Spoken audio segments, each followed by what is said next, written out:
Fever time! Bow, bow, bow! No! There we go! There we go! After the last two games against the Valkyrie, after the last game against the Las Vegas Aces, a question many of us had was, who's going to step up on this Indiana Fever team when Caitlin Clark doesn't have it, when the shot's not falling? If she's not able to carry this team, who's willing to step up and show up when it matters the most, when it's time to buckle down and get this team a victory? Folks, after the last two games, I just wanted a win tonight. In a game that felt less like a regular season matchup and more like a personal mission, the Indiana Fever returned to Seattle with a score to settle. 10 months after a controversial incident involving Skylar Diggins' physical contact with Caitlin Clark during the closing moments of a blowout, emotions were still raw and memories still fresh. That 2024 clash had ignited outrage online and polarized fans, not because of the final score but because of what felt like targeted aggression against one of the league's rising stars. 3.178. Right, we crushed them in second chance points 20-11. Okay, all of those things, y'all. As the Fever took the court on June 24, 2025, for their first rematch since that moment, all eyes were on how Clark would respond. But what no one expected was that she wouldn't have to carry the weight of revenge alone, because on this night, her teammates would write the headlines. From the outset, the tone of the game was tense. With Clark shooting uncharacteristically poorly, just 3-4-13 from the field and missing all 6 of her three-point attempts, it appeared that the Storm were poised to repeat their psychological victory from last season. The crowd in Seattle roared with every miss, sensing vulnerability. But while Clark faltered, something else was brewing on the court. The Fever weren't unraveling, they were reloading. The emotional intensity of this matchup had created a pressure cooker, and instead of bursting under the heat, Indiana used it as fuel. Their execution sharpened, their focus tightened, and most importantly, their trust in one another became unshakable. The first to rise was Aaliyah Boston, whose performance will be remembered as one of the defining moments of her career. With Clark's shots failing to fall, Boston took it upon herself to shift the momentum. She attacked the rim with conviction, displayed smooth footwork in the paint, and made her presence known on both ends of the floor. By the time the final buzzer sounded, she had recorded a career-high 31 points, adding 8 rebounds, 3 assists, and 2 steals. The Storm defenders struggled to contain her, often resorting to double teams that Boston effortlessly maneuvered around. It wasn't just her stats that told the story, it was the body language of her teammates, rallying behind her, feeding off her energy, and finally realizing that this team had more than just a single star.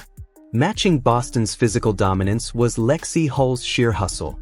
Never before had she recorded a double-double in the WNBA, but that changed against Seattle. Her 15 points and 11 rebounds didn't just fill a stat sheet, they embodied effort. Hull went after every loose ball, boxed out taller opponents, and made key plays that kept the Fever's momentum alive. Her performance was gritty, aggressive, and most of all, consistent. In moments where the team might have lost control in previous seasons, Hull grounded them, creating second chances and defensive stops that broke Seattle's rhythm. It was a career night not just in numbers, but in impact, showing that the Fever's role players were evolving into reliable anchors. Then came Kelsey Mitchell's sharpshooting display, a performance that pushed her into WNBA history.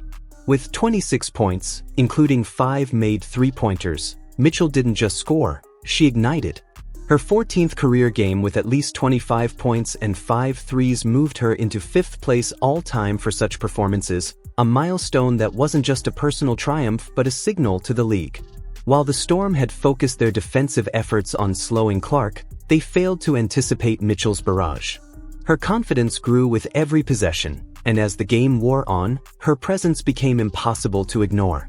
When she hit her final 3 of the night, it felt less like a highlight and more like punctuation, a definitive end to the idea that Indiana was a one-dimensional team. Seattle, meanwhile, watched their narrative of dominance slip through their fingers. Coming into the game on a 3-game winning streak, they believed they held the mental edge over the Fever, especially given the events of the previous year. But as Indiana's depth began to show, the Storm looked increasingly out of sync. Their frustration mounted as they couldn't stop Boston inside, couldn't beat Hull to rebounds, and couldn't close out on Mitchell's threes. What had once been seen as aggressive competitiveness now appeared as desperation. By the fourth quarter, the Storm weren't dictating tempo, they were reacting, chasing, and falling behind. The very tactics they'd once used to rattle Clark had now failed them spectacularly. In the post-game, the emotions spilled over. This wasn't just a win, it was catharsis. Players hugged like they'd won a playoff series, smiles stretched across faces that had been tight with determination for weeks. Head coach Stephanie White praised her team's growth, noting how they responded to adversity, communicated on the floor, and executed with maturity. Her emphasis on shared leadership and playing with trust had finally manifested in a tangible, emotional payoff. For a team that had struggled to close games earlier in the season, this performance marked a shift. They didn't need Clark to drop 30 to win. They needed each other, and they proved it. The significance of this victory went far beyond the box score. Indiana had just completed a West Coast road trip where they dropped tough games against the Golden State Valkyries and Las Vegas Aces, both of which exposed their inconsistency. This win against Seattle, however, felt like a narrative pivot. It was the first time in weeks where they didn't just compete, they controlled. The coaching staff's adjustments, the players' belief in the system, and the lessons learned from earlier losses all coalesced into this one game. More than that, the team showed resilience. After months of being defined by Clark's highs and lows, the Fever reintroduced themselves as a balanced, battle-tested squad. What made this moment even more powerful was how clearly it echoed back to that fateful night in August 2024. The body check, the silent league response, the online outrage, it all came flooding back. But instead of lashing out, the Fever waited. They trained. They improved. And when the opportunity for payback arrived, they didn't let emotion override execution. They channeled it. The revenge wasn't loud. It was effective. It was written on the scoreboard, 94-86, and in the way Seattle's body language sagged long before the final whistle. The Fever had outplayed, outworked, and outlasted the Storm, and in doing so, erased the sting of last season's indignity. The takeaway for the rest of the WNBA is clear. Underestimate the Fever at your own risk. They've built depth. They've matured. And most importantly, they've found something that every successful team needs: identity. This isn't just Clark's team anymore. It's Boston's dominance, Hull's hustle, Mitchell's clutch shooting, and a bench that knows how to step in when the moment demands it. The Fever don't need to win pretty, they need to win together.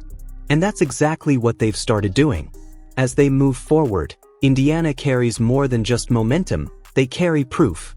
Proof that a star can have an off night, and the team can still thrive. Proof that growth isn't just about stat lines but about chemistry, timing, and belief. The rest of the league will remember this game not for Clark's absence on the stat sheet, but for the way the Fever filled the gaps she left. In every hustle play, every assist, every big shot, they declared their arrival as a true contender. And while revenge might have been the spark, the fire now burns for something bigger. For playoff seeding. For respect. For redemption not just against Seattle, but against every team that once circled Indiana as an easy win. The Fever are no longer rebuilding. They're rising. And they just made sure the whole league knows it.